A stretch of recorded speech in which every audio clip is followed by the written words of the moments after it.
Hi guys, so we're back with the fourth and final video today, which we're going to look at DIY marketing. So the focus of today's video is predominantly going to be to give you some tips and tricks around marketing yourself online as you grow as an artist. So it is 2020 and artists can be, in my opinion, forgiven for thinking that marketing is simply get a finished tune, get some photos taken, maybe a bit of video, set up some social channels and off you go. I can forgive that because that's often how I think people perceive the music industry to work. And certainly I think through Instagram, TikTok, celebrity culture, that's what we're led to believe will lead to marketing success. But there are other things to consider. In some respects, an artist can do all of those things and see success.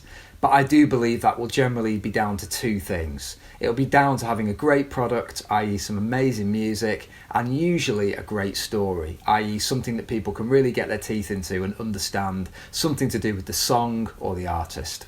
Many of the calls that I have with artists from around the world, it's not just a UK thing, they have done some of the things we mentioned before. They've got some music that's sounding pretty good.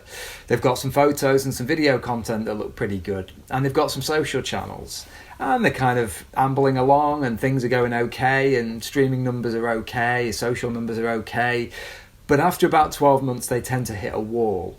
And that's often when I get contacted to say, I just don't seem to be able to be furthering what I'm doing. I just seem to be reaching the same people and not quite really getting that level of engagement and that industry interest that I'm looking for.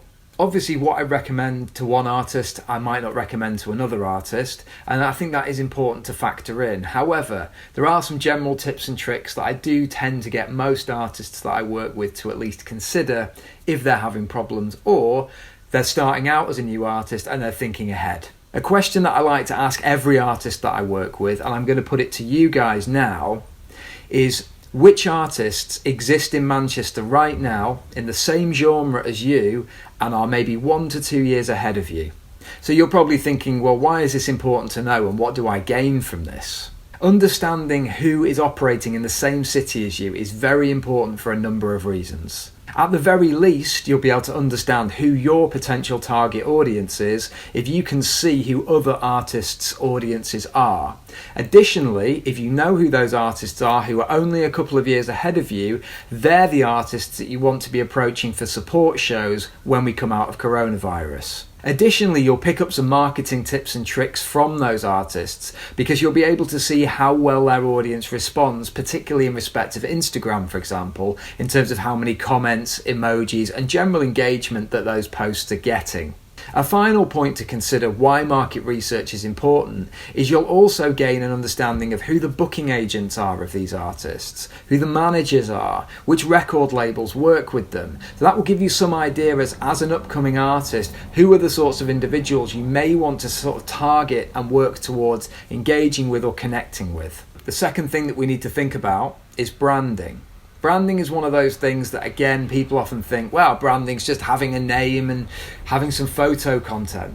There's a lot more to branding. Some of the other considerations of branding might be smaller things that you've not considered. Arguably, the most important aspect of your branding is consistency of music product.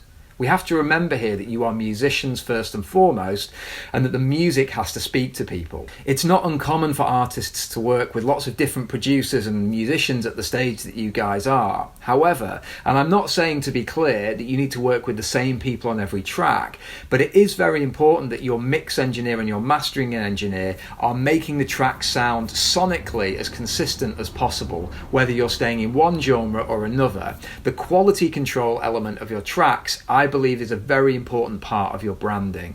Additionally, as we've talked about in respect of image, your aesthetic can change between single campaign to single campaign, but you need to maintain some consistency across your visual elements.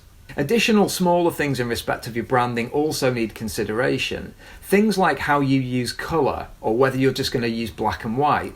Typography, so the type of font that you use. Again, in photos, how is your body language being portrayed, and how is what you're wearing being portrayed? Your body language will say a lot about your demeanour visually to somebody who may not have met you, so that is something that you do need to consider. That is a key part of your brand in respect of how you want to be perceived. Over the years, I've developed a 4-stage branding matrix that I now use pretty much with every artist that I speak to.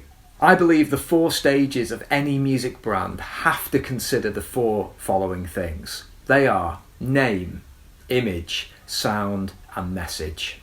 I believe it's very important that when an audience member hears of a potential artist by name, such as, oh, have you heard of this band called The Kings? That people immediately have an idea of what The Kings may sound like. The Kings is highly likely to be some form of band. Now, is it an indie band? Is it a hip-hop band? If they then see that name written down, the font is highly likely to give some suggestion as to the sound or aesthetic of the band. Again, after the person has perhaps seen the name written down or has just heard the name, there should be some subconscious consideration of perhaps what this artist looks like. So ideally, the name needs to marry with the image. Additionally, when your potential audience member hears your music, again, the audio, the music should marry with the name, and if they've also seen an image by this point, the image also. It's very important that those components connect. The 4th and final stage I believe to be the most crucial, and also the one that most artists forget to consider. An artist must have a message. Your audience must understand why you, as the artist, gets out of bed in the morning and makes music. What is it you stand for? Or what is it you stand against?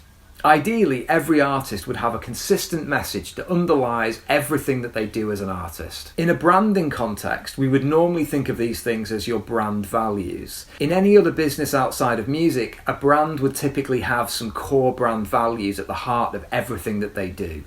Your message is not unlike the brand values of any other company. I appreciate when any artist is starting out, they don't always know immediately what their message is going to be. They just like making music, and I'm here to say that that's absolutely fine as you start out.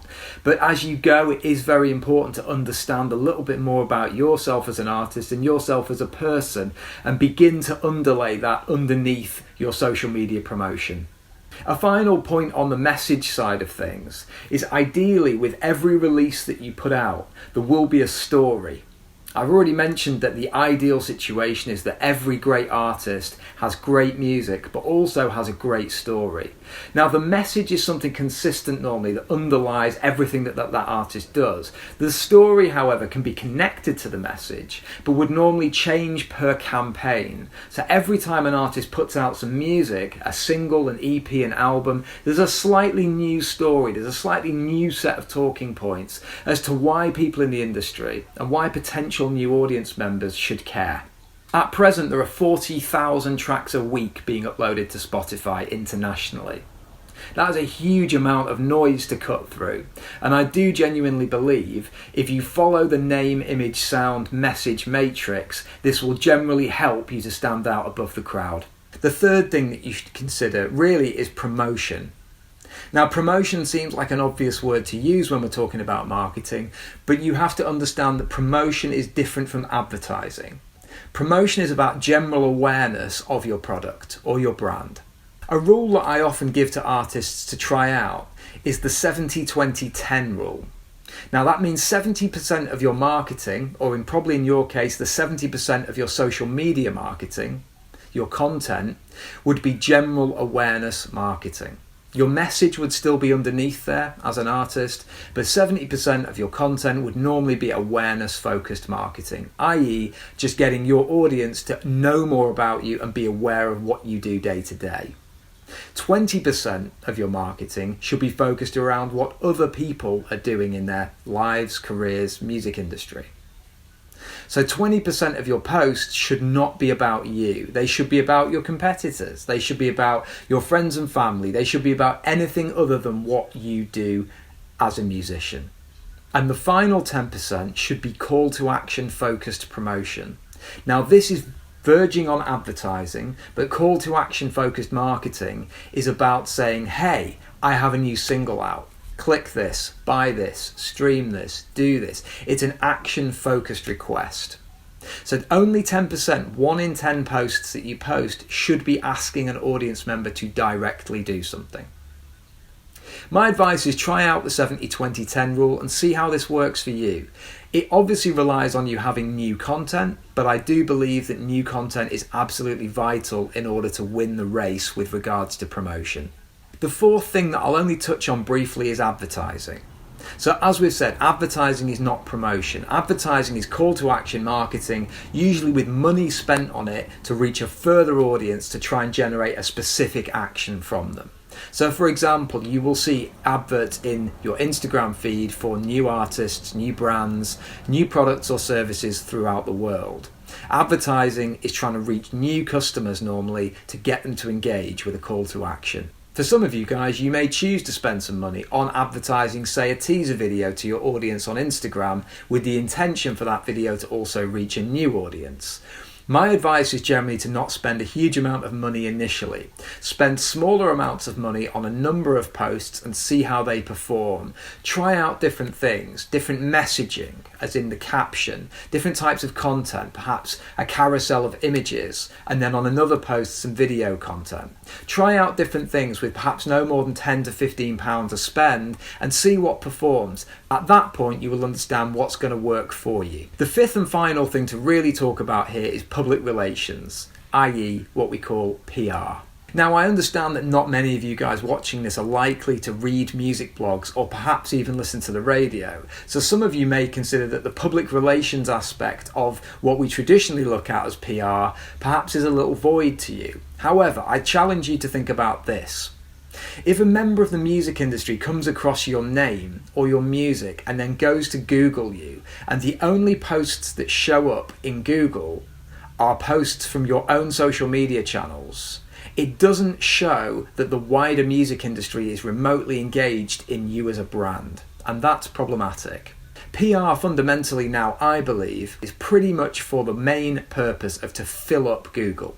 So when somebody Googles your name, there are a number of other sources talking about your music in a positive manner and wanting to share your brand. There are a number of tools that you can use to help yourself with this. SubmitHub is a very useful tool for submitting music to blogs. There is, of course, the BBC introducing Uploader, the same with Amazing Radio. You can also obviously use the market research that you've done previously to determine a target audience. And you can also go back to that and look at which blogs, radio DJs and other online media have supported those artists. Hype Machine is a very useful tool to use as a search engine to determine who has talked about who, whether now or in the past also. A final word about playlists, because I know that this is something that people always want to ask me about. At the stage you guys are working at, you can of course submit a track that you're about to release on Spotify to Spotify for playlist consideration 7 days prior to release.